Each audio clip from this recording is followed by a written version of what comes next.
સુરેન્દ્રનગર જિલ્લાના નટવર ગામના સરપંચ અને દીકરા ઉપર નજીવી બાબતે 16 વર્ષના સગીરે છરી વડે હુમલો કર્યો।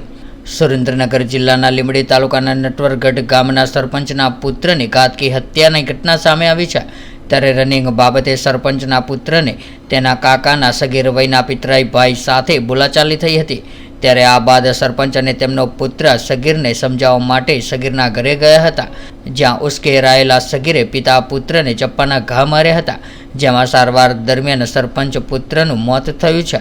જ્યારે સરપંચની હાલત ગંભીર છે, ત્યારે બોલાચાલી બાદ મામલો બગડ્યો હતો અને આ ઘટના અંગે મળતી માહિતી મુજબ સુરેન્દ્રનગર જિલ્લાના લીંબડી તાલુકાના નટવરગઢ ગામના સરપંચ કરમસિંહ ઝીણાભાઈ કાલિયાનો 23 વર્ષીય પુત્ર આદર્શ ગામના છોકરાઓને રનિંગ પ્રેક્ટિસ કરાવતો હતો, જ્યાં તેના કાકાનો સગીર વયનો પુત્ર સાથે બોલાચાલી થઈ હતી, જેથી ગત રોજ મોડી રાત્રે નટવર ગામના સરપંચ કરમસિંહભાઈ કાલિયા અને તેમના પુત્ર આદર્શ કાલિયા સાથે ભત્રીજાને સમજાવવા એના ઘરે ગયા હતા, જ્યાં સામાન્ય બોલાચાલી બાદ મામલો બગડ્યો હતો અને ઉગ્ર બોલાચાલી થઈ હતી।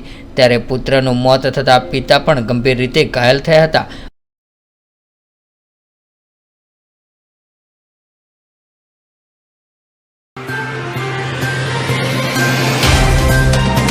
तो व्हाट्सएप, ट्विटर, फेसबुक, इंस्टा जहाँ भी आपका अकाउंट है, इसे शेयर बटन के द्वारा वहाँ पर शेयर करें।